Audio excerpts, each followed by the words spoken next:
Welcome guys. Tonight we begin with the grim, dangerous and not so glamorous world of medieval assassins. Those shadowy figures who crept through castle halls and darkened alleys to change history with a blade and a whisper, while Hollywood makes them look cool. The truth is, being a medieval assassin seriously sucked. So before you get comfortable, take a moment to like the video and subscribe, but only if you genuinely enjoy what I do here. And let me know in the comments where you're tuning in from and what time it is for you.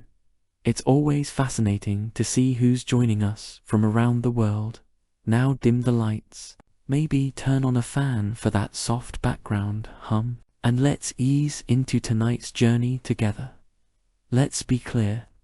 No one in medieval times woke up and said, "You know what I'd like? To stab a nobleman in the throat for 12 silver coins and the honor of hiding in a barrel for 3 days." Becoming an assassin wasn't a career path. It was more like a last stop on the life went horribly wrong train. Most medieval assassins weren't mysterious loners trained in mountaintop temples. They were desperate peasants, disgraced soldiers, ex-thieves with decent aim, or people so far off society's radar they could kill a man and still not be noticed in the census. If you were well off, you didn't become an assassin, you hired one. If you had a title, land, or even a goat to your name, you were in management.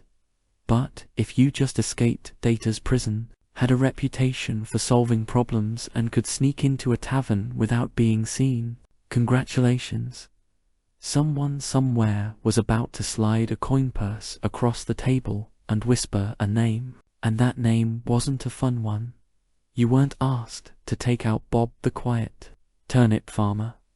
It was usually a corrupt baron, a bishop with too much gold, or someone with 12 bodyguards and a moat. The pay tempting, the job horrifying, but by the time someone considered it, they had nothing left to lose. No family, no future, and definitely no dental plan. Plus, let's not forget the absolute lack of job perks. No pension, no glory, no evenings off. You couldn't exactly hang up a shingle that said quiet eliminations by appointment. You just had to stay quiet, move fast, and never, ever tell anyone what you did for a living, especially not loudly over ale at the inn. "Oh yeah, I'm a traveling carpet seller. The stains are dye." So yes, nobody dreamed of being a medieval assassin. They landed there because the world chewed them up and spat them out, wearing a hood and holding a rusty dagger. You weren't the hero, you weren't even the villain. You were the footnote that made everyone nervous and probably didn't live to enjoy the coin. Let's burst the first myth wide open. Medieval assassins didn't train under candlelight in some hidden monastery with wise mentors and inspirational flute music in the background. There was no montage, no teacher, no pep talk. If you learned anything, it was by not dying the first few times you tried. But most assassins weren't trained professionals. They were desperate amateurs with a decent sense of direction and the ability to climb quietly without sneezing. If you had military experience, great. That meant you knew how to hold a knife properly. If not, well, stabbing someone is fairly intuitive, but escaping afterward with both kidneys still intact, that takes skill or luck, usually just luck. There were no manuals, no guild orientation meetings, no safety briefings. You didn't get taught how to spot a body double, or where nobles keep their bedroom exits. You figured it out while hanging from a windowsill, wondering if you just crept into the servants' quarters again. Poison, that was trial and error, with heavy emphasis on error. Sometimes it worked. Sometimes your target just got mildly dizzy and more suspicious of his soup. Sometimes you drank the wrong cup. There was no medieval poison control hotline, just hope, herbal guesswork, and a strong stomach. Sure, if you were lucky, and I mean lottery lucky, you might have picked up some skills from thieves or mercenaries. Maybe an older assassin showed you how to walk without squeaking on cobblestones. But mentoring wasn't standard. It was rare and short-lived because assassins don't retire. They disappear. Weapons training, forget it. You weren't carrying a broadsword. You had a dagger. You stole off a guard, maybe a parrot if you were feeling fancy, and whatever else fit under your cloak without jingling. So no, you weren't some shadowy martial arts master. You were a guy with calloused hands, quiet footsteps, and a deeply unhealthy relationship with alleyways. Success didn't come from training, it came from survival. You learned how to kill by doing it quickly, then vanishing before anyone could sketch your face and tack it to a church door. In short, your education was brutal, practical, and offered zero graduation ceremonies, just bruises, bloodstains, and the creeping realization that you were very much on your own. Let's talk about why you became an assassin in the first place. Coin, cold, heavy, jangly, deliciously spendable. Coin, the promise of it, is what got you into this. But the reality, you got paid in lies. When someone hires an assassin, they don't want a long-term relationship. They want a one-time service. No paperwork, and, ideally, no witnesses, including you. They offer you a pouch of silver half now, half when the job is done. That's if they're feeling generous. But here's the thing, when the job is done is code for after we verify you didn't mess it up, or make us look bad, or leave a dot trail that leads back to us, or survive long enough to tell anyone about it. So you do the job. You sneak through shadows, risk your life, maybe kill a baron in his sleep. Not pretty, not poetic. And when you return, yes, about that payment. The client fled terribly, sorry, or worse, they try to kill you. A knife to the gut is cheaper than a bonus. And even when you do get paid, it's never quite enough. Not for the risk, not for the blood, not for the 3 days you spent hiding in a haystack with fleas and moral regret. You get a handful of coins, a curt nod, and a reminder you were never here. Also, fun fact, some contracts were fake political traps. You'd be told to assassinate someone dangerous, only to find out it was a decoy, with guards waiting. Congratulations, you just walked into a sting operation with your name already carved on the gallows. And even when the deal was real, you couldn't exactly go to court and file a complaint. Your Honor, I'd like to sue Lord Edmund for breach of assassin contract. The only court you'd see was the one where you were the exhibit. So you learned to take what you could, demand payment up front, and trust absolutely no one, not even the greasy little scribe who swore this job would change your life. It did, mostly by shortening it. Being an assassin meant living on broken promises and vanishing before they broke you. So, you've taken the job. You've been lied to about the pay. You're probably going to die. Now, let's talk gear. Forget the fantasy novels and sneaky video games. There were no retractable wrist blades, smoke bombs, enchanted daggers, or crossbows that folded neatly into your boot. Your toolkit consisted of whatever you could steal, and you kept them close, not for safety but because, in this line of work, your weapon was your best friend, your boss, and your only retirement plan. There were no upgrades, no tinkering with gear. Between missions, you didn't polish your kit. You prayed it didn't betray you mid-strike, because, in the end, it wasn't the weapon that did the killing, it was you alone. poorly equipped and expected to perform miracles with a spoon and a prayer. Assassins weren't hired to take out random drunks in back alleys. No one paid you to stab Jeff, the sleepy candlemaker. Your targets were important: nobles, bishops, military officers, sometimes even royalty. And those people, they were very hard to kill. First, there were the guards, not 1 or 2 dozens, armored and well-fed. Some guarded the front, some the back, some just stood there looking intimidating, daring you to blink wrong. You'd spend days memorizing patrol patterns, door creaks, and exactly how many stairs it took before the knight, with asthma, needed a breather. Second, there were walls. Castles didn't have front porches. They had gaseous murder.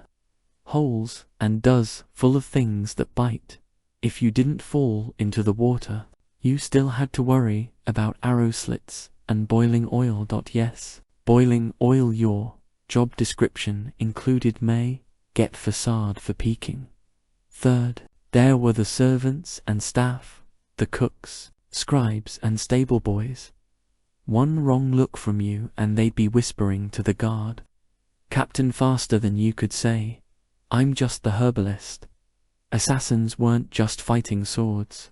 They were fighting gossip, and medieval gossip travels at light speed if it means someone gets to keep their head. And finally, your actual target, paranoid, rightfully so. These people were surrounded by back relatives with claims to their titles and 3 dozen people pretending to like them. They didn't eat without a tester. They didn't sleep without 3 locks on the door. Some even slept in decoy beds or rotated rooms like a deadly version of musical chairs. And don't get excited if you hear they're attending a feast. Yes, they'll be drunk, but so will you, and you'll still have to get past the royal guards. 3 dogs, a very alert jester, and 50 witnesses holding tankards. Even getting close to your target could take weeks. Posing as a servant, bribing a chambermaid, hiding in barrels, and when the moment finally came, you had 1 shot, 1 precise, perfect, non-squeaky, non-bloody ghost. Vanish in the night moment, or you'd become the next public deterrent, swinging from the castle gate with a sign that read, "Nice try." Let's be honest. When you picture a medieval assassin, you probably imagine sleek black robes, leather braces, maybe a mysterious hood billowing in the moonlight. Reality, you looked like a sick goat herder with something to hide. Disguises in the Middle Ages weren't exactly high fashion. You didn't have custom, tailored cloaks or retractable armor. You had whatever you could scavenge. Peasant rags, a monk's robe 2 sizes too big, or the remains of a guard uniform that definitely still smelled like its previous owner. The goal was to blend in, but blending in meant looking like everyone else who hadn't bathed in 2 weeks, limped from old injuries, and had a nervous twitch from malnutrition. You didn't look suspicious because of your cloak. You looked suspicious because you kept adjusting your belt to hide a dagger wrapped in cheesecloth and forget masks. There were no Guy Fawkes options. Most face coverings just made you look like a leper, which was great for avoiding conversation but terrible for entering parties. If anyone asked who you were, you had to think fast. "I'm Brother Tobias. I take care of silent prayer and rooftop maintenance." Even assuming you made it past the guards, noble households weren't full of idiots. Servants noticed unfamiliar faces, especially ones that fumbled chamber pots and couldn't name the cook's cat. You were always one "I've never seen you before" away from being clubbed with a candlestick. And if your disguise did work, congratulations, you now had to stay in character for hours while pretending not to notice all the very stab-worthy people wandering by.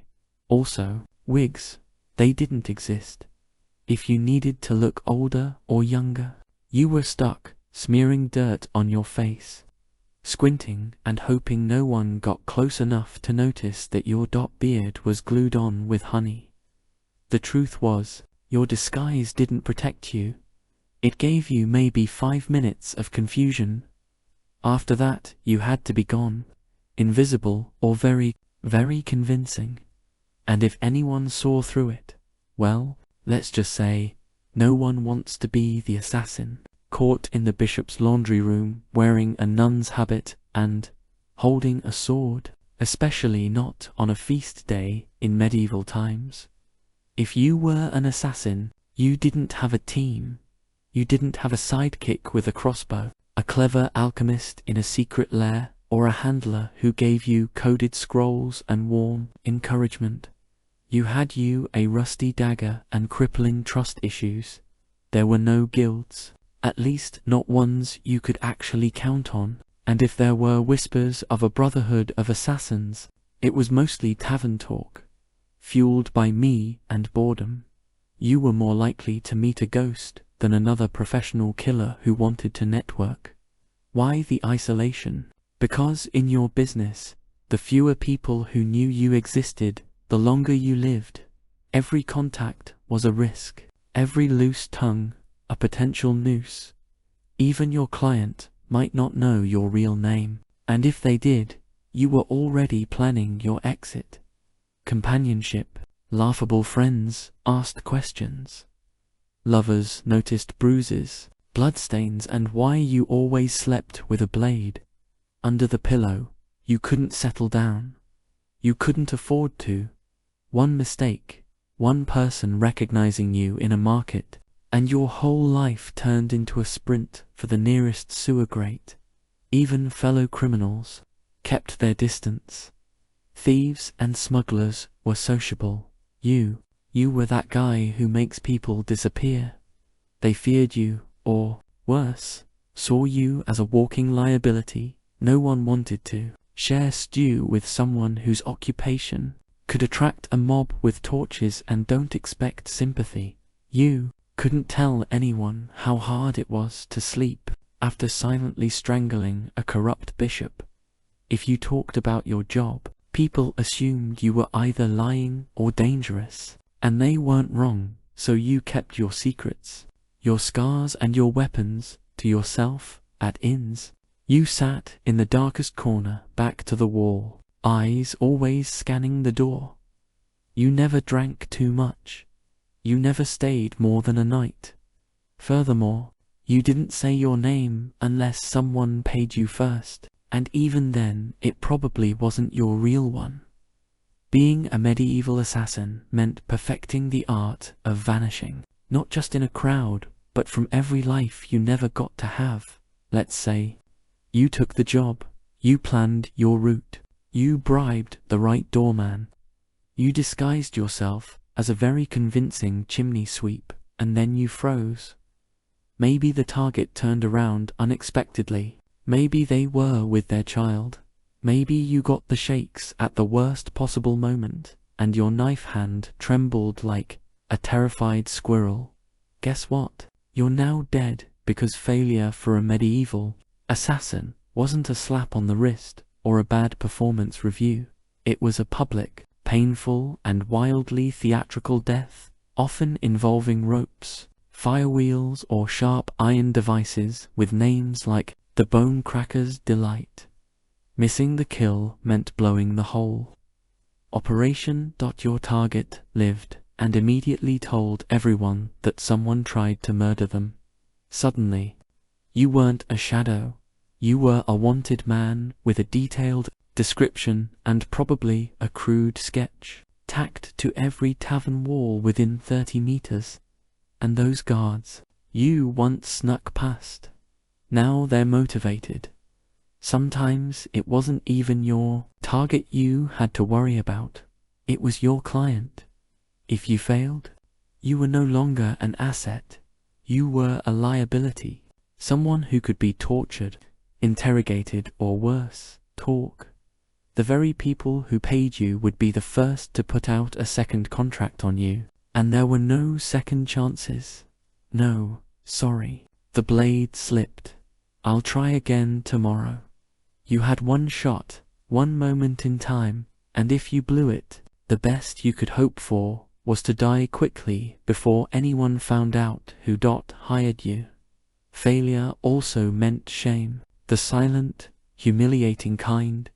You didn't just fail to kill, you failed to be invisible, to be perfect, and for assassins, perfection was survival. Anything less might as well paint a target on your back and start practicing your final word speech. It didn't matter how many jobs you'd done before. No one cared that you succeeded 12 times, because in this profession you're only as good as your last kill. And if your last kill didn't happen, you'd better start running, so you did it. The plan worked. The dagger struck true. No screams, no guards, just a clean drop to the floor, and a very important person who now wasn't. Congratulations. Now run for your life, because being a successful assassin in medieval times didn't mean sipping wine on a rooftop while the city burns behind you. It meant fleeing through back alleys with someone's blood on your boots, and a dog already sniffing your trail. There was no victory lap, no post-job drink with colleagues, no casual debrief with your client. You didn't even get a moment to admire your work. The moment your blade struck, your new job became escaping everyone who now wants to murder you in increasingly creative ways. Guards coming doors, locked horses tied up. On the other side of town, you're probably bleeding. You had to plan your exit before the kill routes, disguises, fallback, safe houses. Maybe a boatman who owed you a favor, or at least didn't ask questions, because the city would go on lockdown within minutes. No one wanted a scandal, and lockdown meant closed gates, armed checkpoints, and a dozen angry men with swords, who all just received your rough sketch and the phrase, maybe armed and extremely stubby. And let's talk about the client. Assuming they actually planned to pay you, they weren't going to meet you at a cozy tavern with a smile and a thank you card. They'd probably vanished too, because an assassin who just completed a job is the most dangerous person alive. You knew too much. You'd proven you could get into places others couldn't. So even when you succeeded, you walked away with coin in one hand and a giant target on your back. And what did you win? A week of sleeping in hosts, bribing ferry captains, shaving your beard in the dark and pretending your name was Brother Lucian as you tried to blend in with monks heading east. Because success didn't mean survival. It meant starting the whole game over in a new city, under a new name, with even more people looking for you this time. So, yes, you made the kill. Now run like hell. If being a medieval assassin wasn't already miserable enough, poor, hunted and sleeping in places that smelled like goat, you also had to deal with the wonderfully creative paranoia of the people around you, because in the Middle Ages, assassins weren't just feared. They were considered cursed to the average peasant. You weren't just a killer in a hood. You were some unholy creature who whispered to demons and smeared frog guts on your blade under a full moon. Why else would you be able to sneak past guards and vanish in the dark? Logic wasn't exactly popular back then, but superstition, oh, that was everywhere. Some believed assassins could shapeshift. Others claimed you were invisible unless bathed in holy water. One popular tale suggested assassins made pacts with forest spirits and could breathe death through walls. Imagine walking through a village and hearing a woman mutter, "Don't make eye contact. He might hex the baby." Even your tools were suspect. Carrying a dagger, Clearly, it was forged in a cursed forge using poison. That wasn't chemistry. That was witchcraft. And you probably stirred it with a severed toe under a blood moon. You'd think this fear might help you after all. People avoided you, right? But the reality was worse. Superstitious mobs don't hesitate. They don't ask questions. They throw stones, set fires, and shout things like "burn him" before he calls lightning. Your reputation made people overreact. The second someone died unexpectedly, illness, accident, choking on a chicken bone, someone would whisper, maybe it was a shadow man. Maybe it was him. You could be hunted just for existing in the same village as a suspicious death that meant you had to keep moving. Always stay too long, and suddenly a priest is ringing a bell while 5 angry farmers hold pitchforks, like they've been waiting for this moment their entire lives. And heaven help you if you were caught with anything remotely weird. Dried herbs, strange coins, or even a foreign accent. That's all it took for someone to shout sorcerer and light a torch. In a world that believed monsters wore human faces, being too quiet, too clever, or too fast made you a threat, and in medieval logic, threats had to die quickly and preferably on fire. Our poison, the assassin's weapon of elegance, a quiet kill, no mess, no screaming, no steel on bone, just a sip, a stagger, a sigh, and done. That's the theory.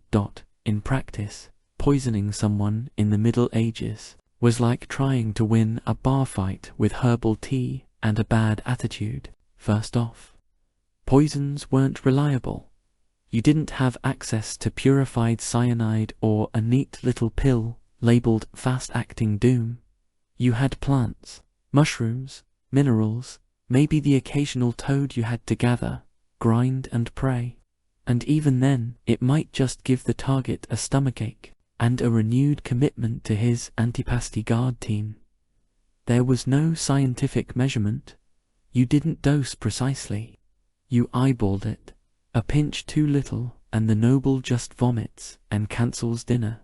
A pinch too much, and you die from exposure before the first course is served. Also, medieval kitchens were chaotic. You couldn't just waltz in and season the soup with nightshade. You had to bribe or impersonate a cook, sneak in while no one was watching, or, worst of all, try to poison a meal that would go through 3 tasters and a dog. Yes, a dog. And if your victim was a noble, they didn't just eat food. They treated it like a military operation. Meals were tasted, blessed and sniffed by everyone, from the steward to the jester. By the time the food hit their plate, it had passed through more security than a royal wedding. Even assuming you did it, you slipped in the poison, it wasn't detected, and the target actually ate it. The next part was wildly unpredictable. Some poisons took hours, some took days. 1 minute your mark is laughing at a joke, the next he's clutching his stomach and demanding to see his astrologer. And if they survived, guess who they'd blame? Not the cook, not the taster, you. The quiet man with the herbal knowledge and twitchy eyes. So poisoning wasn't efficient. It was risky, slow, and full of variables, none of them in your favor. And if you were caught, you didn't get a quick death. You got interrogated with tools until you confessed to poisoning everyone, from the duke to the dog. You'd think that if you successfully changed the course of history by removing a tyrant, sabotaging a royal bloodline, or silencing a political threat, someone would remember your name. Nope, you were an assassin. That meant your name was never meant to be remembered, at best. You were a rumor, some hooded figure, a foreigner with cold eyes, or the quiet man who never finished his ale. You might have pulled off the most legendary hit of the century and still ended up as a mysterious death in the official record. In fact, that was the point. Your client didn't want a story. They wanted plausible deniability. The fewer people who knew who did it, the safer they were and the less likely they were to end up poisoned by their own assassin. So, your name was buried the moment the job was done. If you even used a real one, you didn't sign your work, you didn't brag, you didn't keep trophies, you didn't exist outside the moment of the kill. And if someone did know your name, that was a loose end. That, and in your profession, loose ends had a very short shelf life. And forget about honor. There were no medals for silence. No stone monuments for the man who stopped a war with one dagger in the night. If a noble wanted a statue, they commissioned one for themselves. You got a wooden box, an unmarked grave, or, if things went really badly, a head on a spike, labeled traitor. Sometimes your name was known only so it could be cursed. You'd become a whispered warning. Don't cross the king. Remember what happened to Lord Ulrich. Yes, and the man who did it, gone like a ghost. That was your legacy. Not fame, not fear, just absence. You weren't supposed to leave a mark. You were supposed to vanish, and if you stuck around long enough to be known, that was a fatal mistake, because in the medieval world, heroes got remembered, assassins got erased, so you survived. You got the job done. You even managed to get paid, a miracle in itself. Now all you have to do is lie low, keep your head down and trust that your client will honor the deal and protect your identity, right, wrong. Because in the world of medieval assassination there was one rule, even more sacred than don't get caught. Never trust anyone, especially the person paying you, your client, be they a noble, a merchant, or a bishop with ambition and very loose morals. Didn't hire you out of respect. They hired you because they needed something awful done, and you were the sharpest tool in the shadows. Once the job was complete, you became a liability. You knew too much. You knew who wanted who is a dead, when, why, and possibly how much they were willing to pay for it. That made you dangerous, not just to their enemies, but to them. So what did they do? They ghosted you. They denied they ever met you, or, worse, they sent someone else after you to clean up, to tie off the contract with something sharper than ink. There were even cases where clients double-booked, hiring one assassin to do the job and another to kill. The first one immediately after, no refunds, just reduced risk. And if you dared try to blackmail a client, threaten to expose them. That was bold and also your final mistake, because powerful people in the Middle Ages didn't negotiate with assassins, they crushed them. If your client had a shred of honor, a rare species indeed, you might get paid and left alone, but even then you'd still have to assume they were watching you from a distance, with someone already sharpening steel and memorizing your walk. You were the secret that couldn't talk, the shadow that couldn't stay. Even success wasn't enough to earn trust, because, in their eyes, if you killed once, you could kill again, and no one, not even the person who hired you, wanted to be next. Let's say, somehow you beat the odds, you survived the kills, the lies, the poisonings, the betrayals. You outlived your enemies, your employers, and probably your own sense of morality. Now what? You retire? Absolutely not. Because, in medieval times, assassins didn't get retirement plans.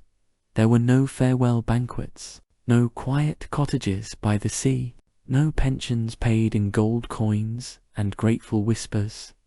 You didn't fade into a peaceful life.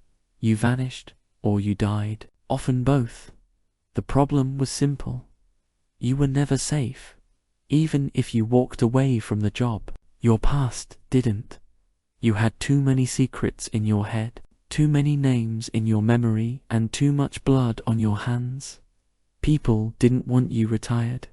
They wanted you forgotten, which usually meant buried. And even if no one came after you, and that's a big if, you had to live with a constant fear that someone might, that a new assassin, young and eager to prove himself, had just received a contract for a shadowy figure who used to be someone dangerous. So you changed your name again. You moved to a village where no one asked questions. You faked a limp, sold herbs, pretended. You once worked as a guard, but even then you didn't sleep well. You avoided crowds. You always sat facing the door. Furthermore, you kept your dagger under the floorboard, next to the pouch of coins you never touched, because it still smelled like the man you earned it from, and you couldn't trust yourself either. Years of silent killings and quick escapes did something to your brain. Every knock on the door made you flinch. Every stranger on the road might recognize you. You stopped dreaming, because dreaming was dangerous. You couldn't love. Furthermore, you couldn't relax. You couldn't laugh too loud. Furthermore, you lived like a ghost, pretending to be a man.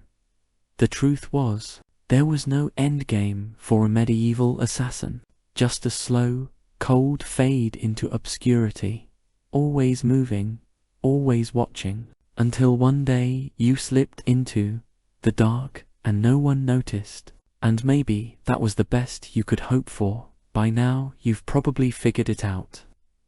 Being a medieval assassin wasn't darkly romantic. It wasn't noble. It wasn't even all that profitable. It was a grim, thankless, short-lived career, wrapped in blood-stained linen and followed by a crowd of people who wanted you dead.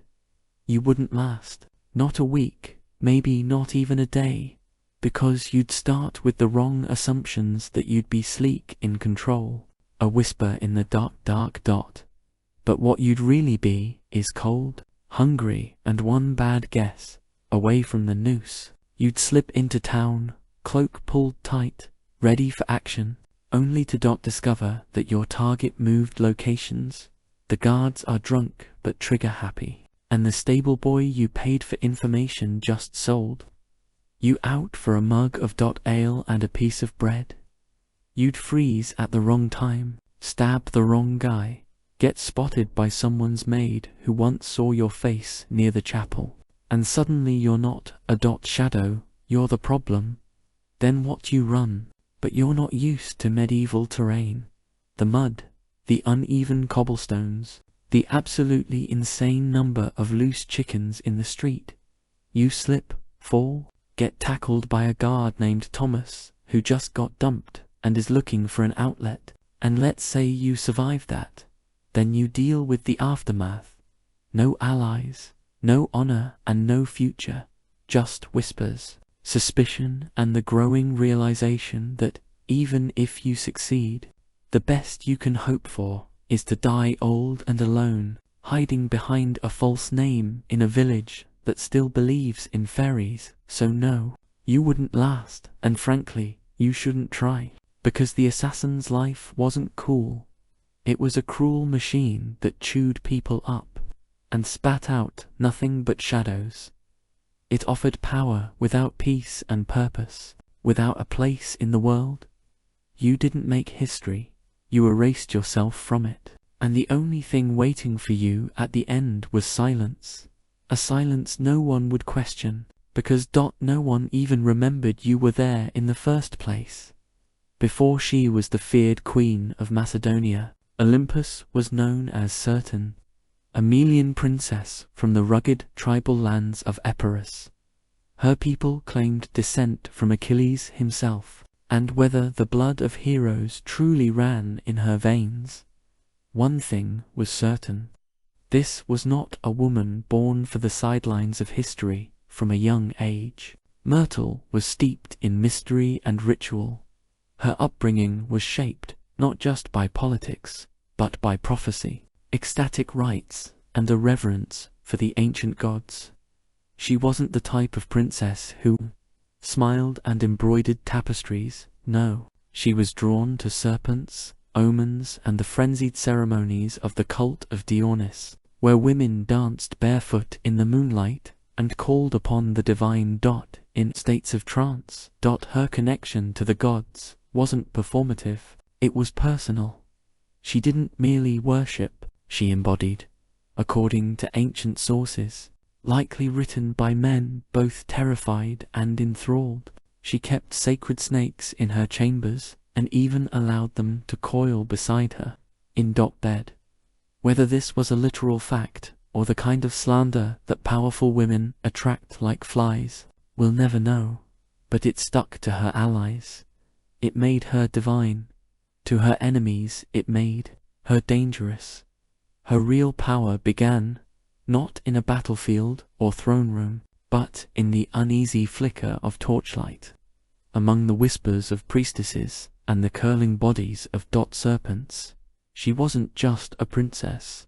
She was a living oracle, a woman touched by something older than politics and colder than steel. Solder than steel. So, when Philip II of Macedon, brilliant and famously horny, arrived at the island of Samothrace for a religious initiation, he didn't just meet a beautiful princess, he met a mystery. He couldn't resist. Their marriage wasn't just a political alliance, it was a collision of prophecy and power, and from the very beginning it was full of omens. Some said lightning struck the sky on their wedding night. Others claimed Olympics dreamed of a thunderbolt entering her womb. All of it would become legend.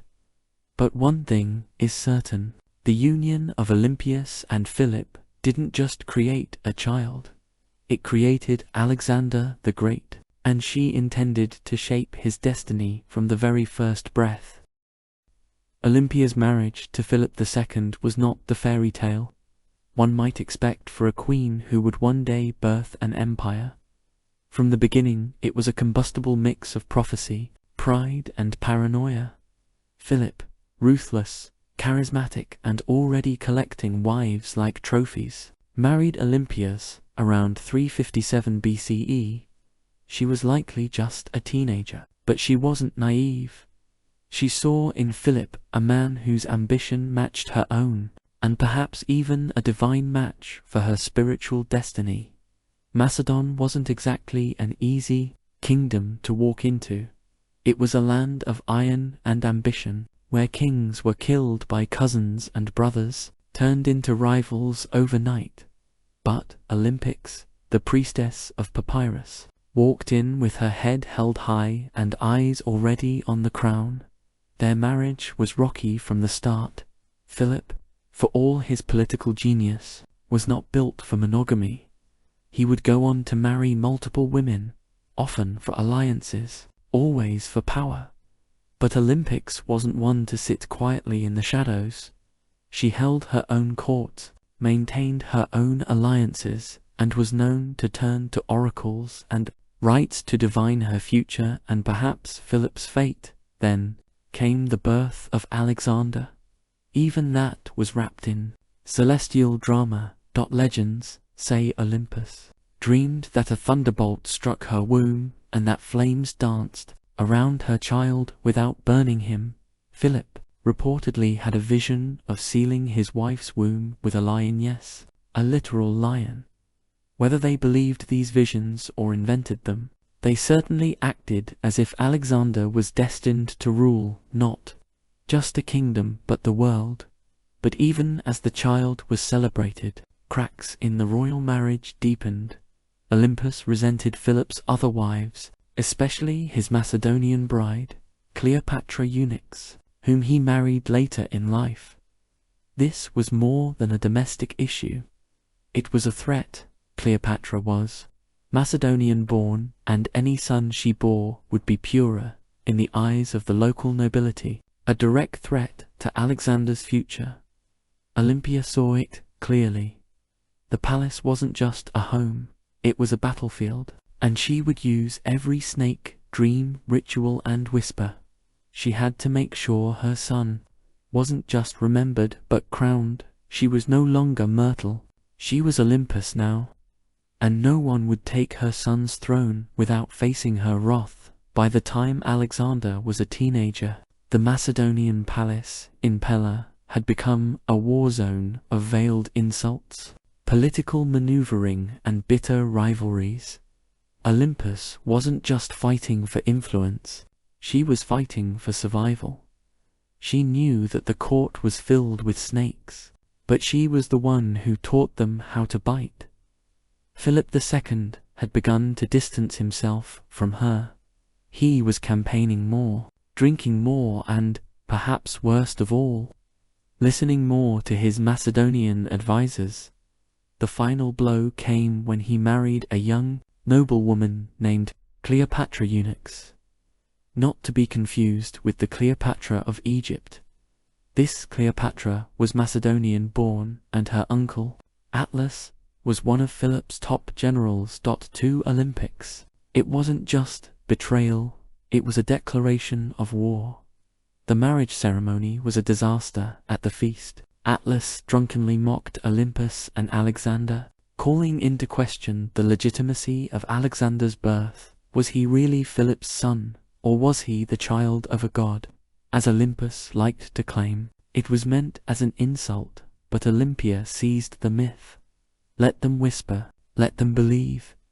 Her son was touched by Zeus. It made him untouchable. Alexander stormed out of the feast. Olympia left Macedon entirely, retreating to Aprns. But her exile was not defeated. It was strategy. In her homeland, she was still royalty. She could gather support, whisper in ears, and watch as Philip's palace began to rot from within. She didn't need to be physically present to be dangerous. Then came the shockwave. Philip was assassinated at his daughter's wedding, just as he was about to invade Persia, just as he was on the verge of crowning himself not just king of Macedon, but potential emperor of the known world. The question that echoed through every marble corridor and torch-lit hall was the same. Who did it? Was it Cornelius, the jilted bodyguard, who carried out the act? Was it the result of court intrigue? Was it Alexander himself? Or whisper it softly, was it Olympus? No one could prove it. No one dared. But many believed it after all. Within days, Cleopatra Eunuchs and her newborn child were dead, murdered, some say by Olympus herself. The serpent had returned to the palace, and now nothing stood between her son and the throne. With Philip dead and Macedon in mourning or confusion, Olympias made her move. While others scrambled to understand the chaos, she acted swiftly, brutally, decisively. First, Cleopatra Eunuchs, the young Macedonian queen and rival wife, was eliminated.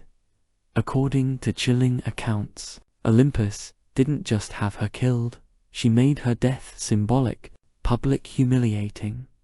Some say Cleopatra was forced to hang herself after watching her infant daughter be murdered. Others claim Olympus had the child thrown onto a funeral. What's agreed upon is this: no mercy was shown. Olympia understood what many mothers in ancient courts refused to accept. In a royal palace, mercy is a liability. A rival child, no matter how small, is a future war. And Olympics was done playing defense. With Cleopatra and her bloodline erased, she could turn her attention to securing Alexander's throne. Her teenage son, bold, brilliant, already trained by Aristotle, was declared king without serious opposition. But don't be fooled. It wasn't just his charisma or his father's legacy that made it possible. It was Olympus. She knew which generals to threaten, which nobles to flatter, and which enemies to quietly remove. She wasn't just protecting her son's rise, she was engineering it. Alexander himself didn't always approve. He reportedly disapproved of the violence against Cleopatra's family, but he also didn't stop it. because deep down, he knew what Olympics had always known. Power demands blood, and in Macedon, bloodlines were both a blessing and a curse.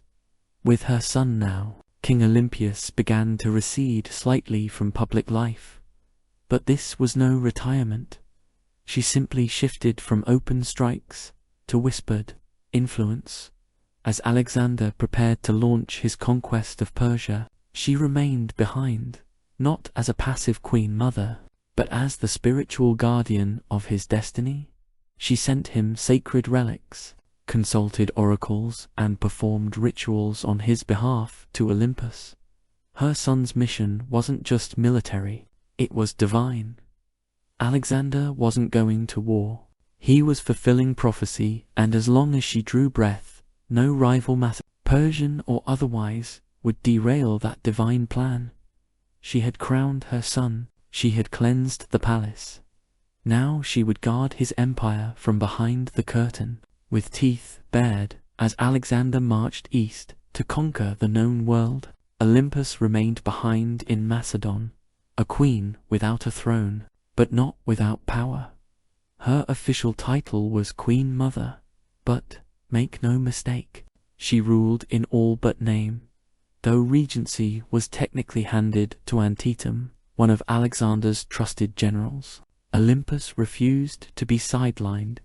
She wrote letters to her son, constantly advising, warning, sometimes chastising him. These weren't the sweet letters of a doting mother. They were political briefings, laced with oracles and venom, and Alexander, thousands of miles away, read every word. She reminded him who his true enemies were. She questioned the loyalty of his companions. Furthermore, she criticized his fascination with Persian customs, his choice of wives, and his flirtation with calling himself a god. No one else dared say these things to him, but Olympics was never afraid to speak as a mother or a priestess of divine will. Back in Macedon, Antipater grew increasingly resentful. Olympia undermined him at every turn. She used her status, her religious authority, and her family ties to stir opposition against him. She had influence in Thessaly and among the aristocracy. Furthermore, she could spread rumors like wildfire, and with Olympus, a whisper could be deadlier than a sword. Meanwhile, her letters to Alexander became more urgent. She warned him of Antipat's ambition, painting him as a second Philip, ready to betray and usurp. Whether she truly believed it or simply feared losing her grip, she kept pressing her son to act. Alexander, however, hesitated. He needed antipathy to keep order in Greece while he fought in Asia, and so the rift between mother and general widened. Olympia watched. She waited, but beneath her religious robes and maternal concern, she was growing impatient. She hadn't endured years of palace warfare to be ruled over by an old soldier. As Alexander's empire stretched from the Asian to India, Olympia saw cracks forming. He was taking on too much, trusting to many foreign advisors, and drifting away from the mother and the gods that made him. She believed his victories came from divine favor and from her. And if he forgot that, well, Olympus knew how to remind kings who they really were, even if that king was her own son.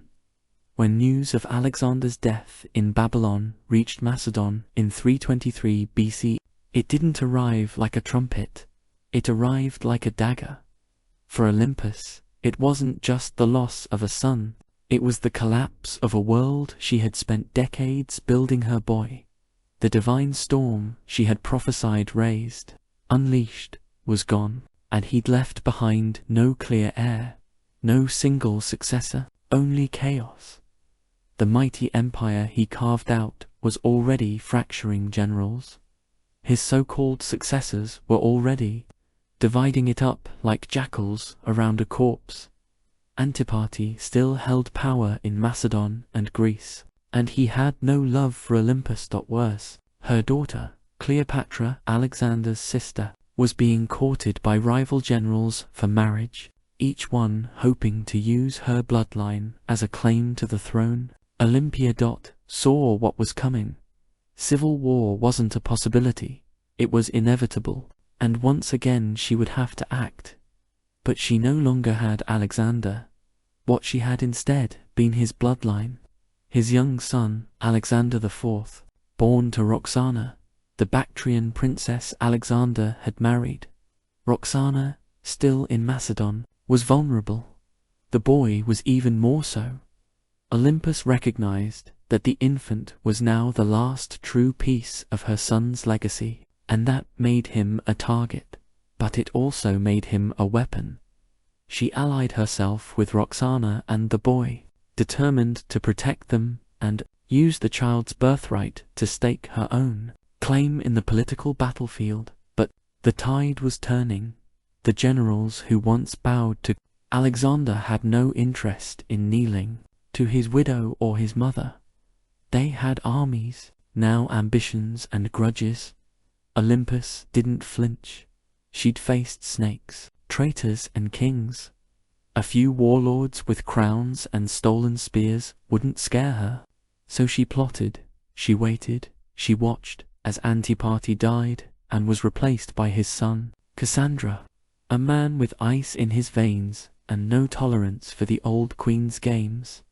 It was only a matter of time before these two forces collided. The serpent, mother of Alexander, and the Khalid user who wanted her buried. Alexander was gone, but his shadow was still moving, and Olympus was still coiled within it, ready to strike. Years after Alexander's death, while his empire crumbled into civil war, Olympia made her most audacious move yet. She returned to Macedon not as a grieving mother, but as a political force of divine fury. The regency had been splintered. Cassandra, the son of her old enemy Antipas, was seizing power, and Roxana, along with young Alexander was effectively imprisoned. Olympia saw the writing on the wall. If she did not act now, her grandson would vanish like a shadow at dusk. So she made a deal with Polyperch, an aging general who still held a flicker of legitimate authority. Olympus would return, not to plead but to rule. With Polygon's backing, she entered Macedon at the head of an army, and the moment her feet touched home soil, everything changed. Towns opened their gates, soldiers defected to her side, even some of her old enemies hesitated. Olympias, despite her age, was still a name that shook the ground. Then came her vengeance. One by one, she hunted down the loyalists of Cassandra, and when she finally caught Philip III Greatus, Alexander's mentally impaired half-brother and puppet king, she ordered his execution. According to some sources, his wife Eunuchs was captured and given the opportunity to kill herself. When she refused, Olympus had her strangled. It was brutality veiled in royal protocol, and Olympus, ever theatrical, staged the scene like a goddess delivering justice. Her message was clear. Only the bloodline of Alexander had the right to rule. Everyone else was a pretender. For a brief, burning moment, Olympia held the kingdom in her grip. She had restored the dynasty. She had avenged betrayals. Furthermore, she had reminded Macedon what royal power looked like when wielded by a woman with nothing left to lose. But power in Macedon was like fire in dry grass. And Cassandra was still out there calculating, biding his time. He returned with a vengeance. His army outnumbered hers, his resources deeper, his cruelty colder. Her allies began to abandon her. Polyhedron lost influence. The tide turned. Olympus, now isolated in the fortress of Inna, watched as her enemies closed in. She had lit the match. Mars Sedan had burned, and now the smoke was thick, and her enemies were at the gates. Olympus, once the most feared woman in the ancient world, now found herself besieged in the coastal fortress of Inna, alone, cut off, surrounded by the army of Cassandra, who had come to finish what his father had started. But Olympix didn't beg, she didn't plead. For nearly a year she endured the siege like a statue carved from divine wrath. Food ran short. Disease crept in, allies vanished. Yet, within the fortress walls, she maintained the same unshakable presence that had once shaken King's Dot to the very end. She carried herself not as a prisoner, but as the mother of a god. Cassandra, ever cautious, hesitated. He knew killing Olympus was dangerous. Even now she carried a myth around. Her dot-like armor, she was still the mother of Alexander the Great. To strike her down might seem like blasphemy, so he offered her safety. Surrender, he said, and her life would be spared. Olympia knew better. She had seen too many royal promises turned to ashdot still.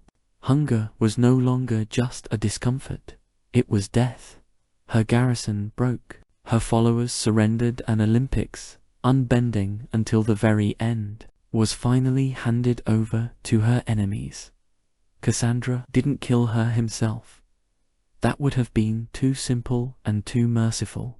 Instead, he turned her over to the families of those she had executed during her brief return to power. Let them decide her fate. They condemned her to death. But here's the catch. When the executioners came, no one dared strike the first blow.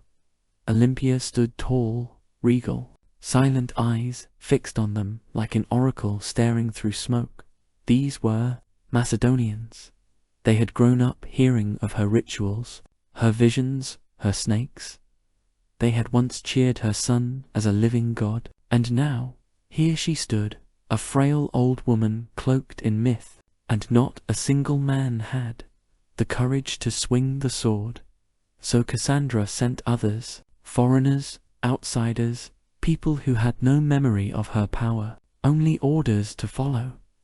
And thus Olympus was finally struck down, not with ceremony, not with dignity, but with silence.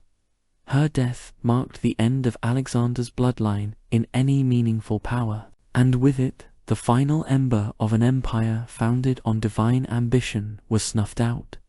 But even in death, Olympus left behind a shadow, and history would never forget the Serpent Queen. Olympus died not on a throne but in the dust, unarmed, abandoned and executed by the very people she once ruled. But history is strange. It does not always favor the ones who die in silk sheets. Sometimes it remembers those who went down hissing, and Olympus was never meant for quiet history in life. She had wielded motherhood like a sword and prophecy like a shield. She wasn't just the mother of Alexander the Great. She was one of the architects of his rise. Without her, there is no myth of the divine child, no rituals, whispering of thunderbolts and lions, no ruthless purging of rivals that cleared the path for a teenage king to rule the known world. Olympus didn't just give birth to an empire, she defended it with claws. Yet even among the ancient world's most ruthless dynasts, Olympia stands apart. She didn't command armies in the field like Cleopatra, or ride into battle like Bodice. Her battlefield was subtler and colder. It was a world of poison, goblets, political marriages, priestesses and oracles. She understood the power of fear and, even more importantly, she understood the power of belief. She made people believe her son was divine, and she may have believed it herself. Her enemies branded her a murderer, a witch, a manipulator, and they weren't wrong. Olympia was all those things, and more. She was the product of a brutal world that respected cunning far more than kindness, and she learned early that mercy was a luxury queens couldn't afford. In the centuries that followed, she was both vilified and mythologized. Some called her a villain, others a visionary. But no historian, ancient or modern, could call her irrelevant. She haunted the legacy of Alexander like a phantom, always in the background, always just behind the curtain. And maybe that's exactly where she belonged. Not as a tragic mother or a footnote in a king's story, but as a story unto herself. The woman who wrapped herself in prophecy, slept beside snakes, and outlived gods. Olympia's bones turned to dust long ago, but her legend endures in every tale of ruthless queens, in every whisper of blood-born destiny, in every empire built on myth. She is still there, coiled in the dark, waiting, on the unbleached island of Cree. Just a few miles south of the modern city of Heracleion lies a ruin that feels more like a dream than a real place. Stone corridors snake in all directions, rooms twist and double back, staircases lead nowhere. It's easy to lose your sense of direction.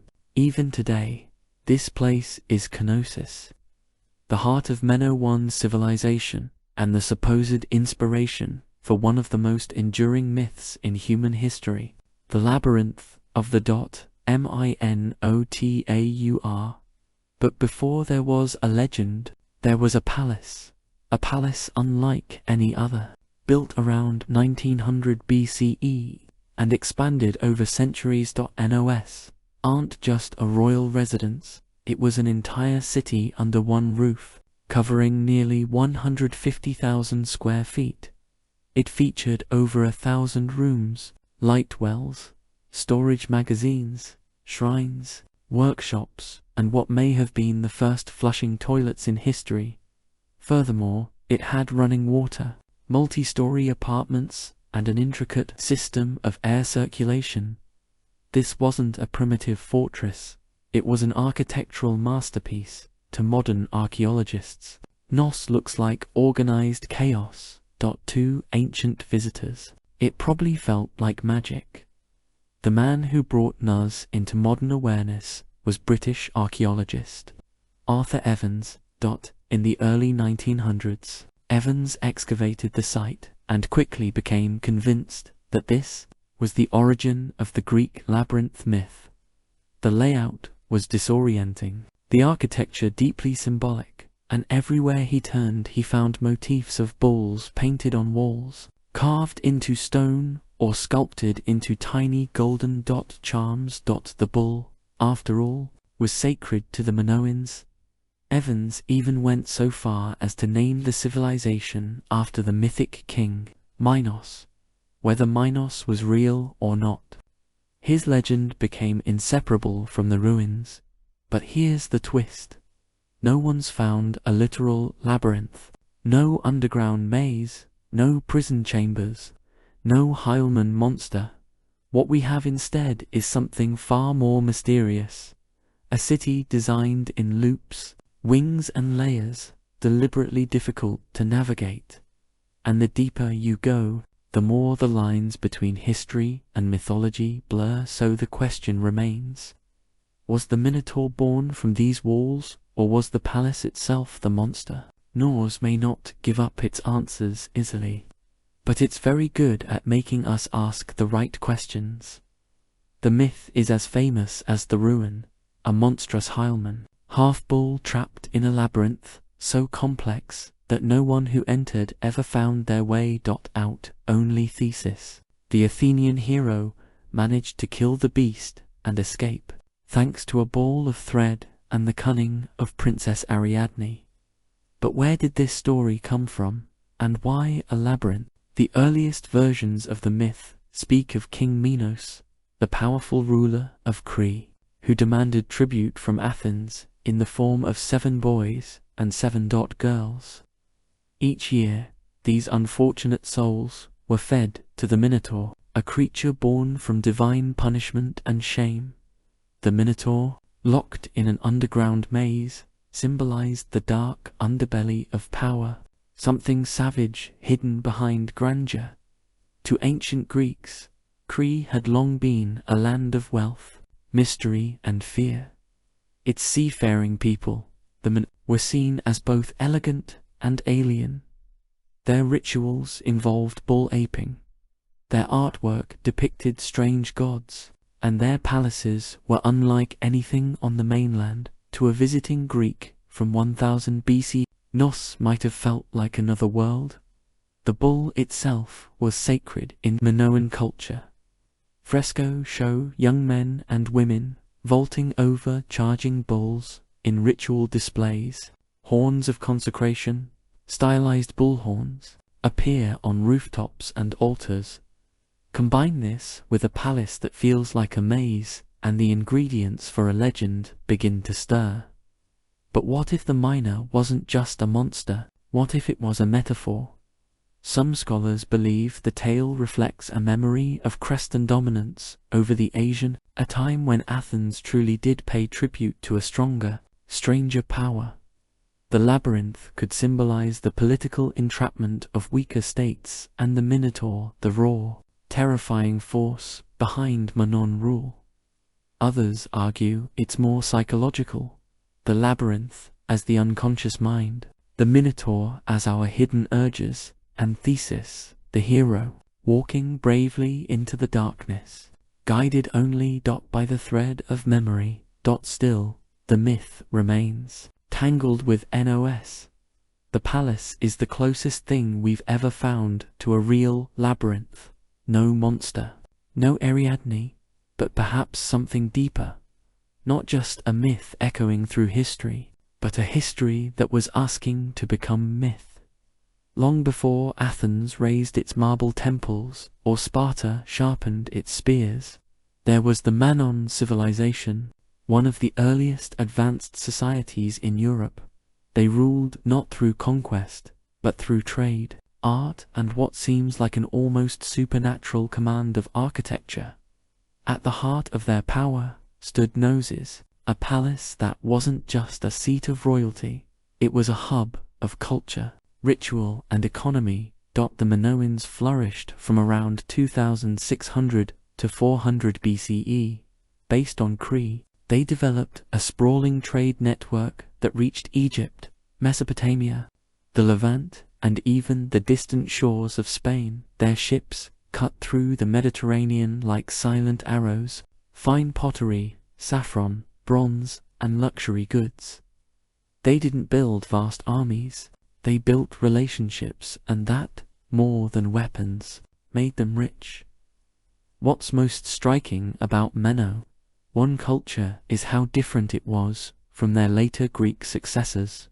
Their artwork celebrated nature, animals, and flowing human movement, not war or divine punishment. Frescoes show dancers, dolphins, and athletes vaulting over bulls. Even their goddesses are different, powerful, bare-breasted figures, often holding snakes, symbols of fertility, transformation, or protection. At the center of it all was Kina, not a fortress on a hill, but a complex in a fertile valley. It had no massive defensive walls, suggesting the Minoans either felt secure on their island or projected enough power to make defense unnecessary. Their confidence was architectural. Multi-story buildings, co-located courtyards, and advanced plumbing systems hinted at a society far ahead of its time. And yet, for all their sophistication, the Minoans left behind no deciphered written records. Their primary script, linear, remains unreadable to this day. We don't know what they called themselves. We don't know what their kings believed, what prayers they spoke, or what truly happened behind the walls of Nos. All we have been their ruins, their art and their influence, absorbed later by the Minions and echoed in Greek myths. The Minoans were not just builders of palaces, they were architects of mystery. And Nos wasn't merely a building, it was the beating heart of a civilization that shimmered for a moment like sunlight on the again and then vanished. But some say their echo still wanders the maze. To walk through Gnosis is to walk through time, layered, confusing, beautiful time. It's not just the scale that Was this the seat of a priest, king, a goddess's chamber, a sacred court? No one knows for certain, and the walls, they speak in color. Vibrant fresco show dolphins swimming above bathtubs. Women in elegant flounced skirts with bare chests, youths leaping bulls, mid-air. The art wasn't just decoration. It was identity, fluid, natural, deeply connected to earth and sea. Still, the deeper you go, the more Nos begins to disorient. Some parts seem intentionally complex, like they were designed to confuse.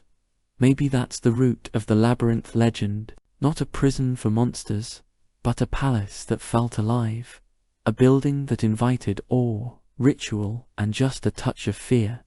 No locked doors, no mythical beasts, just a place built to make you question where you were and what was waiting round the next corner. Nos aren't just an administrative center or royal residence. It was a place of worship, an architectural expression of the Manon soul, steeped in ritual, myth, and divine mystery.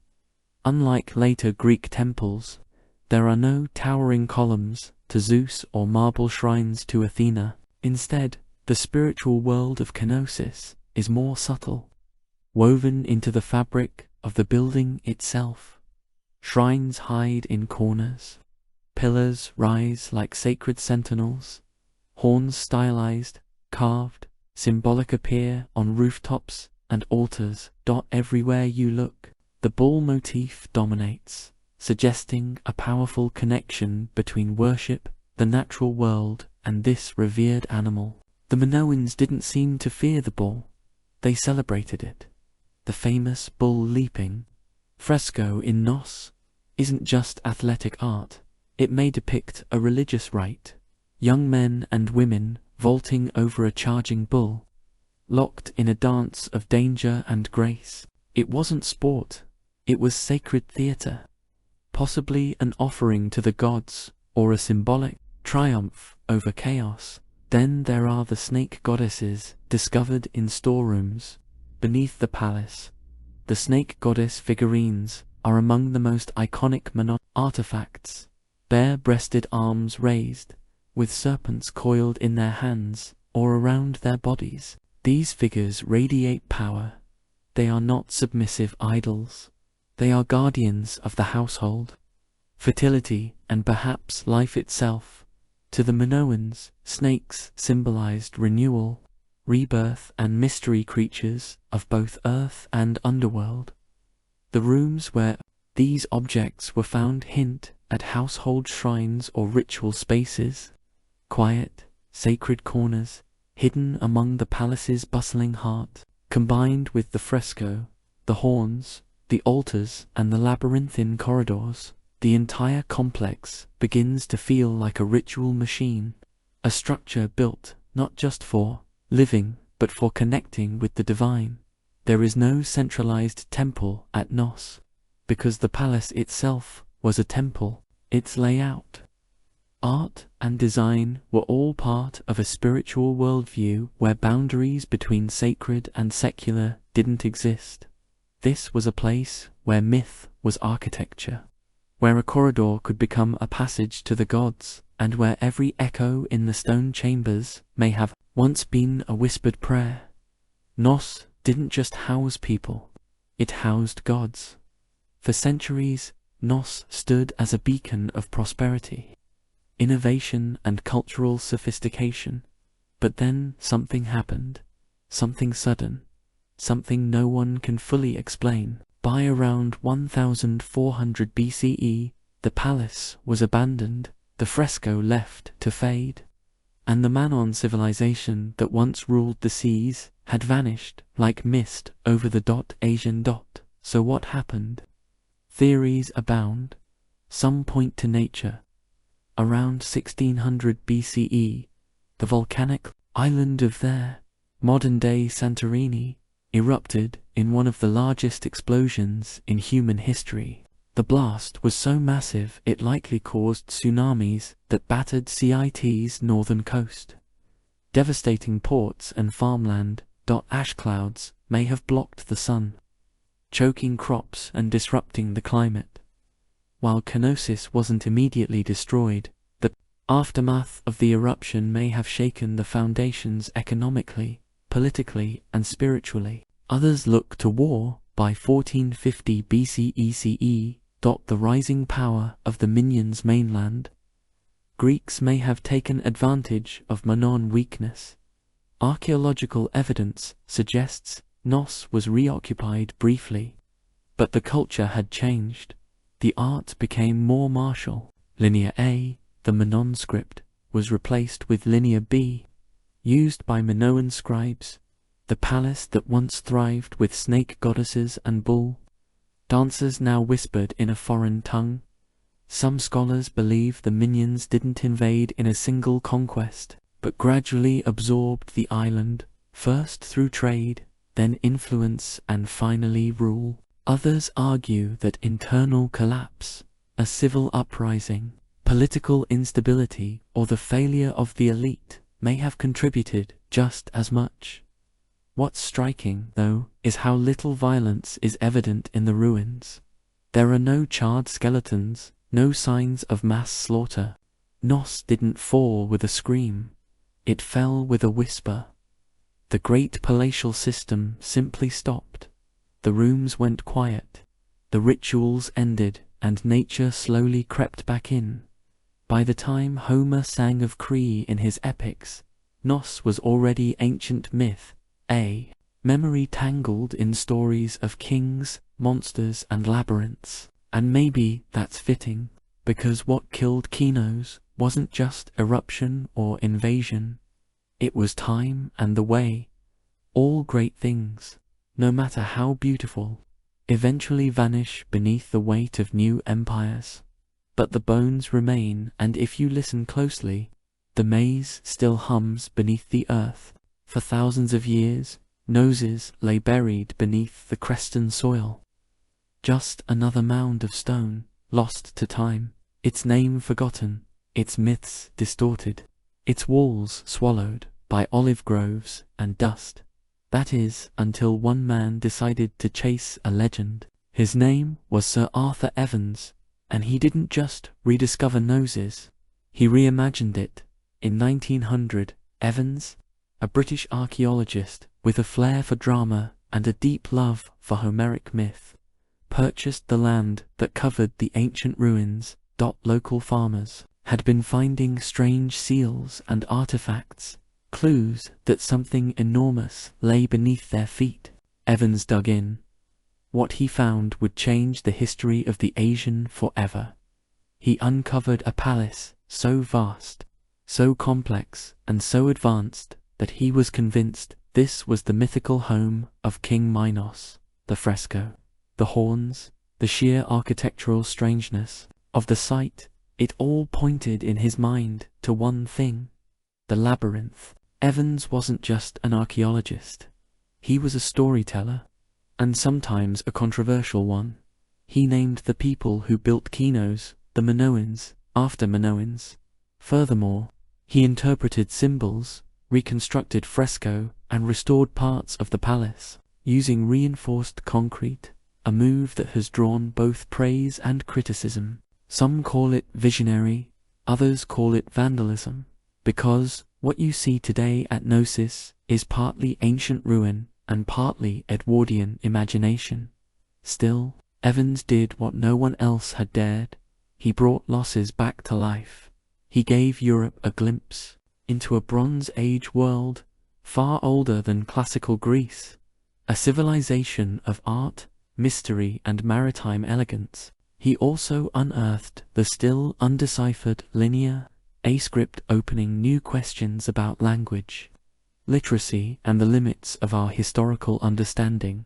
But Evans did more than excavate stone.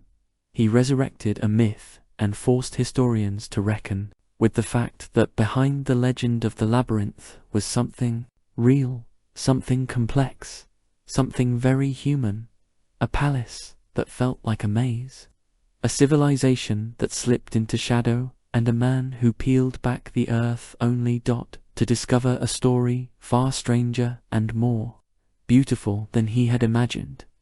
Noes had slept for 3,000 years. Evans rang the bell that woke it up. Walk through noses. And you're not just walking through architecture. You're walking through a language of symbols, fresco carvings, patterns.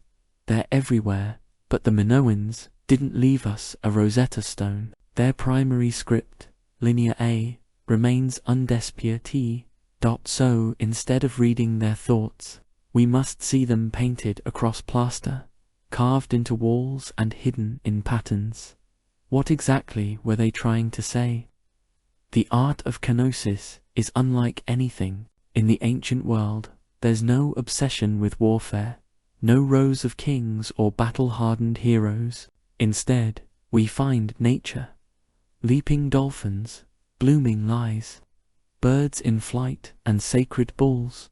The humans are alive, elegant and often dancing or performing rituals, even in scenes that suggest danger. There's rhythm and beauty. The Minoans weren't chronicling conquests. They were celebrating life cycles and possibly cosmic order. The most iconic symbol, though, is the double axe, or labrys, found throughout Nos, in shrines on fresco, even etched into stones. The double axe is believed to be a religious symbol, possibly tied to female divinity or celestial cycles. Some suggest the very word labyrinth might derive from label, making the labyrinth not a maze at all, but a house of the double axe, a sacred space, not a trap. Then there are the horns of consecration, stylized bull horns placed at top walls and altars. These may have been religious markers separating sacred space from the mundane. Combined with frequent depictions of bulls and bull-aping rituals, it's clear the animal had deep spiritual significance. Whether it represented nature, fertility, chaos, or a divine presence, no one agrees, but the bull is everywhere. Even the layout of Kenos may have symbolic meaning. Some archaeologists believe it was built not just for function but to mirror celestial or seasonal patterns. Its winding corridors and nested rooms could represent a journey through life, through death, through the underworld. A spiritual maze, not a physical prison, but without a deciphered script. Every theory walks a thin line between insight and imagination. The Minoans spoke in symbols, not stories, and so we're left to interpret what is Nos saying.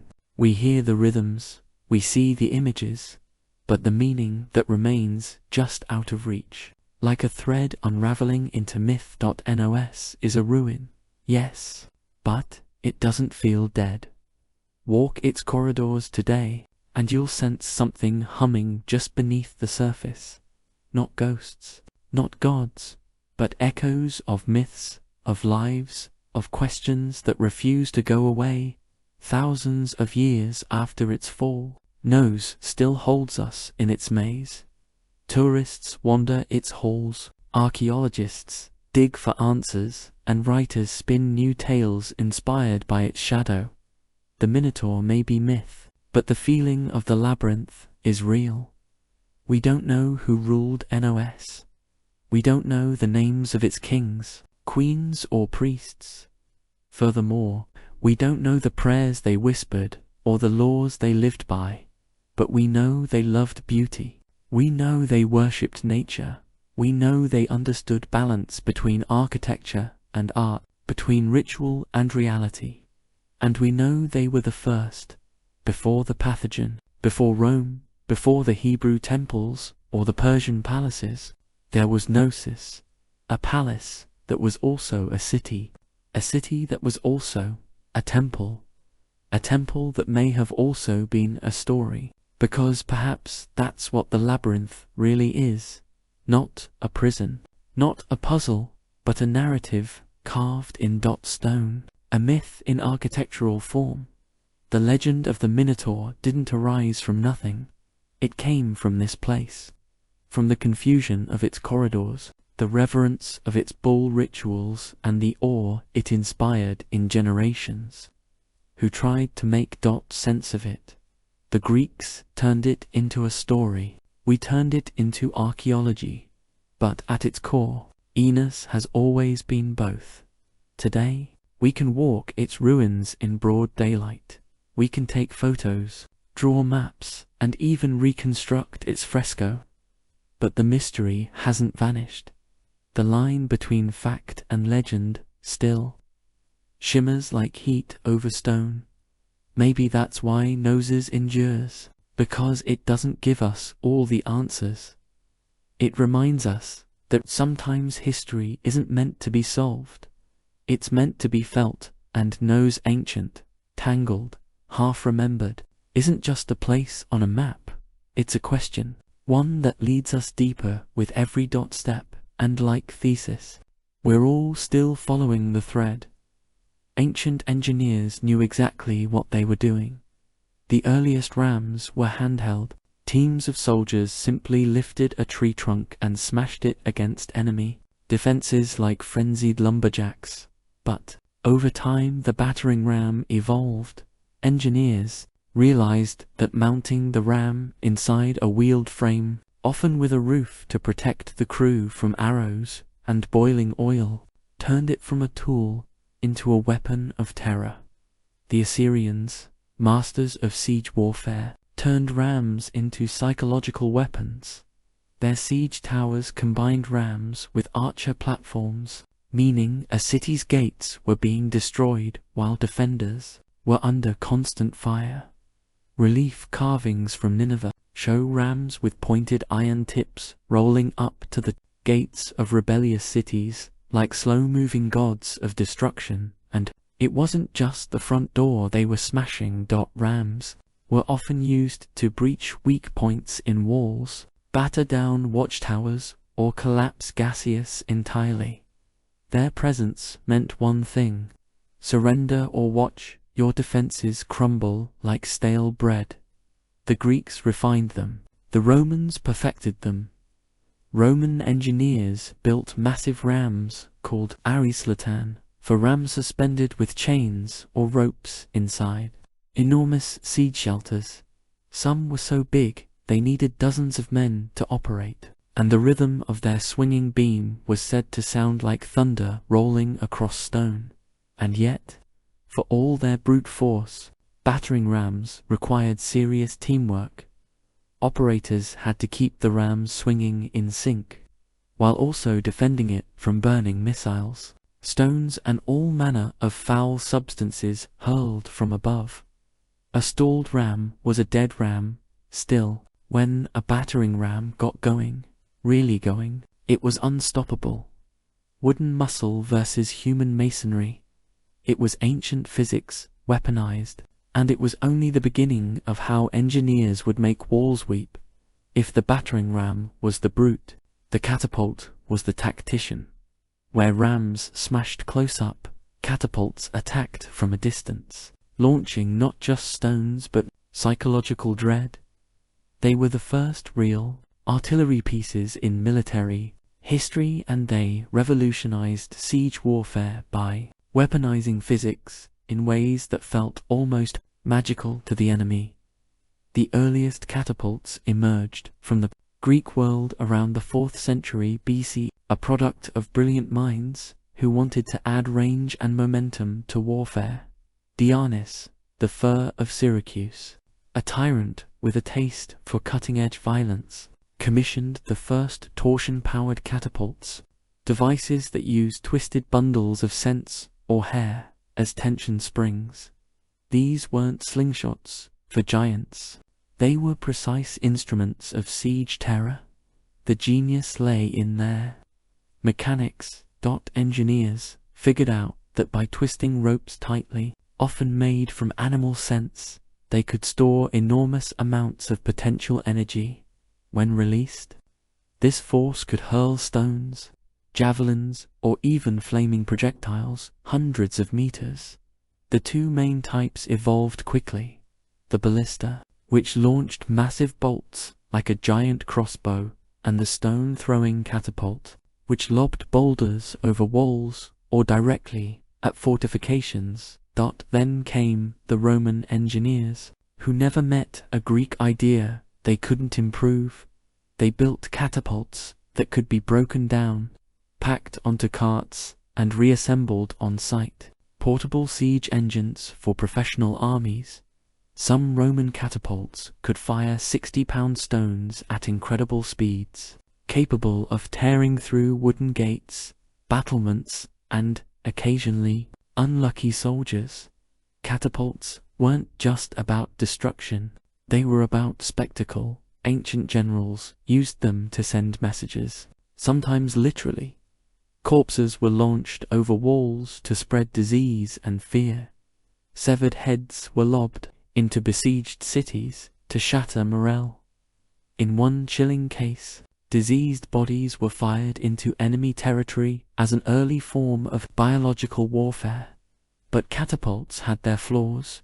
They were heavy, required skilled crews, and could be rendered useless by bad terrain. Still, when set up properly, they could batter a city into submission from a safe distance. And for the first time in history, cities realized their thick stone walls didn't just need to withstand a ram. They had to survive the skies, because now destruction came flying if the catapult was clever. The trebuchet was majestic, towering, creaking, and terrifying. It was the undisputed king of medieval siege warfare when one appeared on the battlefield. It wasn't just a weapon, it was a statement. It said, "Your walls mean nothing." Unlike its tension-powered cousins, the trebuchet relied on gravity. At its core was a simple principle: a long swinging arm mounted on a sturdy frame with a heavy counter on one end and a sling on the other. Raise the weight, let it drop, and the arm would whip around, flinging the sling and its deadly payload in a high arc over enemy defenses. It was controlled destruction, precise, predictable, and devastating. The origin of the trebuchet can be traced back to early traction models used by the Chinese as early as the 4th century BC, where manpower replaced counterweights. But the counterweight trebuchet, the version that would rewrite siege warfare in Europe and the Islamic world, emerged in the 12th century, possibly through Byzantine or Muslim intermediaries. Once Europe got its hands on the design, it spread like wildfire through castles and crusades. The power was astonishing. A well-built trebuchet could launch 300-pound projectiles over 300 meters. Stones the size of furniture would crash into towers, pulverize walls, or crater enemy morale. But the real magic was in the arc. Unlike catapults, trebuchets could hurl projectiles over walls with finesse. This meant they weren't just smashing defenses. They were hitting courtyards, barracks, and supply depots inside. And it wasn't just stones. Trebuchets hurled everything: diseased animals, burning pitch pots of lime to blind defenders, even messages or insults wrapped around rocks. One legendary account from the Siege of Stirling Castle in Scotland tells of Warwolf, a trebuchet so massive that the enemy surrendered before it was even fired. The king refused to accept the surrender, just so he could test the machine. But for all its destructive glory, the trebuchet wasn't fast. It took hours to build, minutes to reload, and demanded skilled engineers. Still no other siege weapon combined range, force, and psychological horror quite like it. It was the medieval version of a slow-motion hammer from the heavens, and when that counterweight dropped, cities held their breath while catapults launched from afar and battering rams smashed the gates. Siege towers took a more personal approach. They rolled right up to the enemy's front door and dropped off armed invaders. Imagine a wooden skyscraper on wheels covered in wet hides to prevent fire, bristling with archers and spearmen. that was the siege tower, the ancient equivalent of an armored personnel carrier and a mobile fortress in one. And when one of these started rumbling toward your city walls, you knew that the real fight was about to begin. Siege towers weren't subtle. They were big, bold, and terrifyingly effective when used properly. The Assyrians may have been among the first to deploy them in the 9th century BC, but it was the Greeks, and especially the Hellenistic kingdoms, that took the design to theatrical extremes. During the siege of Rhodes in 305 BC, the Macedonian general Demetrius built a 9-story tower called the Heliopolis, or Taker of Cities. It was over 100 feet tall, equipped with catapults covered in iron plates, and moved by thousands of soldiers. It also broke under its own weight, but the ambition unmatched. The logic behind siege towers was simple. Walls only work if you can't get over them. Siege towers eliminated that advantage by creating an elevated platform from which attackers could descend onto the battlements, bypassing gates and scaling ladders. From the top deck, archers could rain death down onto defenders, while troops on the lower levels prepared to board. But these towers weren't invincible. They were slow, vulnerable to mud, and prime targets for defenders with fire arrows, rolling boulders, or even sabotaged terrain. Smart defenders would dig ditches, flood does, or build secondary inner walls, known as counterscarp defenses, just to stop a tower's approach. Still, when they worked spectacularly. A breach in the wall was one thing, but having your own rampart suddenly crowded with enemy soldiers, that was chaos. Siege towers transformed the battlefield from a horizontal contest of strength to a vertical race for survival. They made height an asset and a liability, and once the gangplank dropped from a siege tower to the city walls, there was no turning back. It was time for hand-to-hand hell. While rams smashed and trebuchets soared, some of the most devastating siege tactics happened silently. Underground. Siege tunneling, or sapping, was the dark art of defeating a city by removing the ground it stood on. Literally. The idea was ancient and horrifyingly effective. Dig beneath the enemy's wall, prop it up with wooden supports, then set those supports on fire. When the timbers burned away, the tunnel collapsed, taking the foundation of the wall with it. One moment, your city stood strong. The next, a massive section of the outer wall crumbled like stale bread. This method didn't look glorious. There were no grand engines or thunderous launches, but tunneling was the slow, invisible killer of fortress warfare. The Assyrians practiced early versions of it, but the technique reached full maturity with the Greeks, Persians, and later medieval European armies. During the siege of Platen 429 BCE, the Spartans attempted tunneling beneath the walls, only for the defenders to dig counter-tunnels and intercept them mid-dig, turning the soil into a knife-fight nightmare. This defensive tactic became known as and it added an eerie element to siege warfare. Imagine soldiers digging in pitch black, hundreds of feet beneath the earth, listening for the sound of enemy picks. The moment they heard tapping, they'd race to intercept, often resulting in violent, claustrophobic skirmishes fought by torchlight, with knives and shovels. There was no glory in it, just terror, suffocation, and dirt. But when undermining worked, the results were catastrophic. One of the most infamous examples came in 1212, during the siege of Rochester Castle in England. King John's forces tunneled beneath the southern wall, packed the mine with pig fat, and set it ablaze.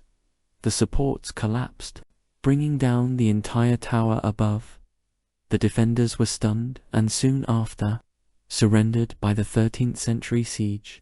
Engineers became specialists in identifying weak foundations, measuring the soil's behavior and planning collapses with terrifying precision.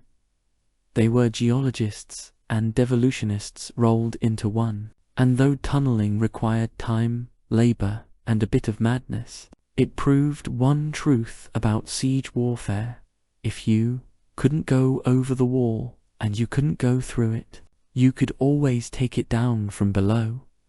Not all the drama of siege warfare came from the attackers.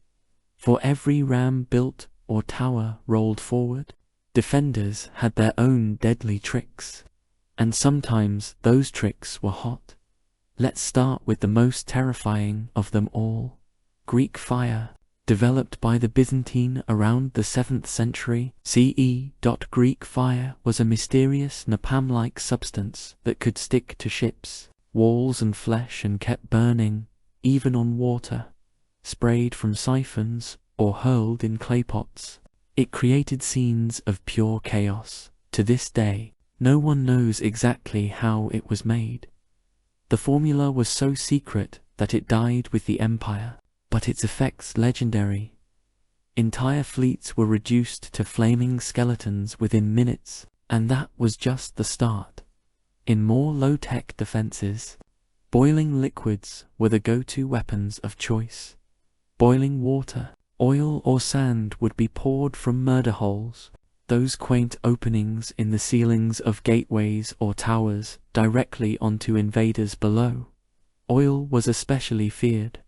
Unlike water, it clung to skin, soaking into clothes and armor before being set alight.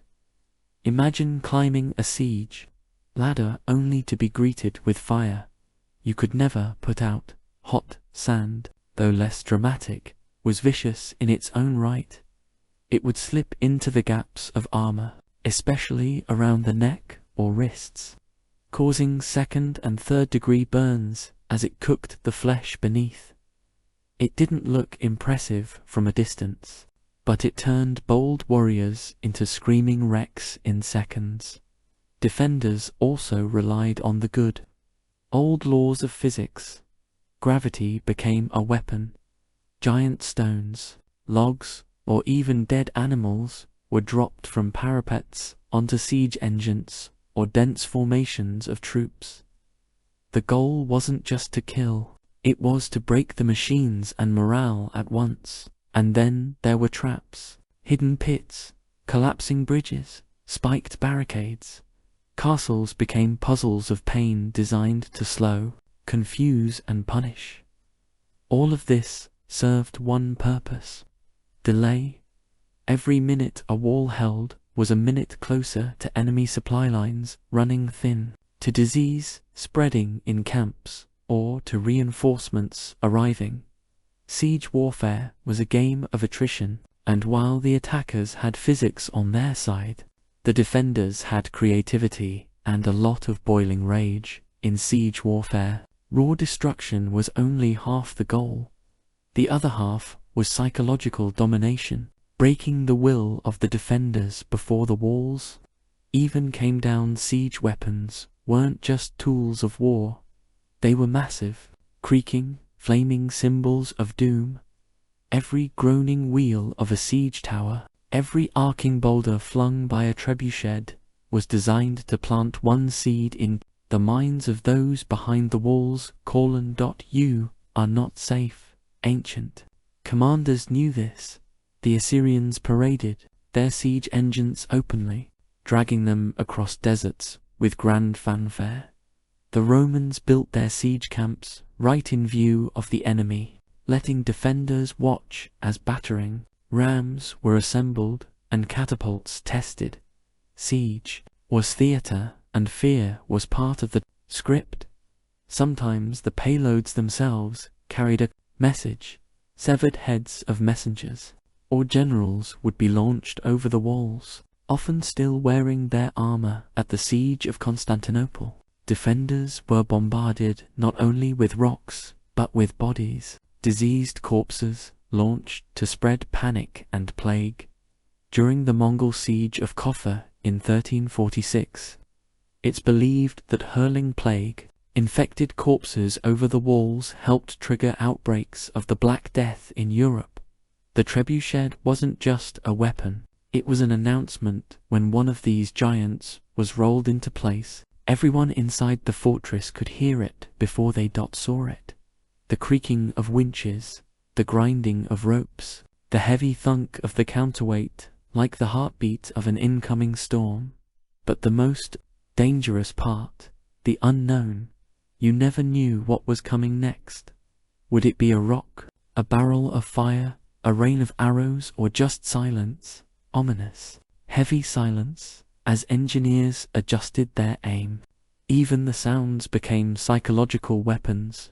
The rhythmic thump of a battering ram, or the sudden silence before a shot, would drive defenders mad with anticipation. For commanders, the goal was to create despair, to convince the enemy that resistance was pointless, that their gods had abandoned them, that their walls were nothing but temporary obstacles in the path of fate. And when that mental dam finally cracked, the gates often opened without a fight. Because in siege warfare sometimes the mind collapsed before the masonry as gunpowder thundered onto the battlefield. In the late medieval era, the age of traditional siege engines came to a slow, splintering end. But their legacy didn't vanish, it evolved. The invention of cannons changed everything. A single, well-placed shot from a cannon could do in seconds what a trebuchet took hours to achieve.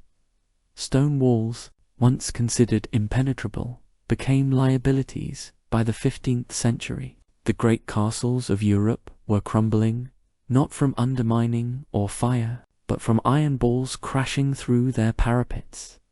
Siege warfare had entered its next phase, explosive, brutal and deafening, and yet the principles laid down by ancient siege engineers never disappeared. Modern artillery still owes a debt to the catapult and trebuchet. Every ballistic missile and long-range howitzer is just a high-tech descendant of the same question. How do you break what's meant to be unbreakable from a distance? Physics, trajectory, tension, and force all discovered, tested and perfected centuries before gunpowder ever entered the story. Even military psychology today, shock and awe, overwhelming firepower, visible dominance, has its roots in ancient siege tactics. Those towering siege engines, rolling forward with flags snapping in the wind, were the original shock and awe. They weren't just about breaching a wall, they were about breaking the spirit of a city. You can still see their legacy etched into the ruins of ancient cities, at Masada, where Roman siege ramps still scar the desert. At Constantinople, where layers of walls stood for 1,000 years, against every machine imaginable, until cannon fire finally brought them down. At castles across Europe, where round towers and angled bastions tell the story of a world constantly redesigning itself to survive the next siege. And today, even in a world of drones and satellite-guided missiles, siege warfare hasn't vanished. It's just gone. Digital cities are still surrounded, defenders are still isolated, walls are now firewalls, blockades or even media blackouts, but the soul of the siege remains the same. Someone wants in, someone wants to keep them out, and both are willing to wait, build and break to win. The battering rams are gone, the trebuchets are museum pieces, but the spirit of siege warfare, it's as alive and as destructive as ever.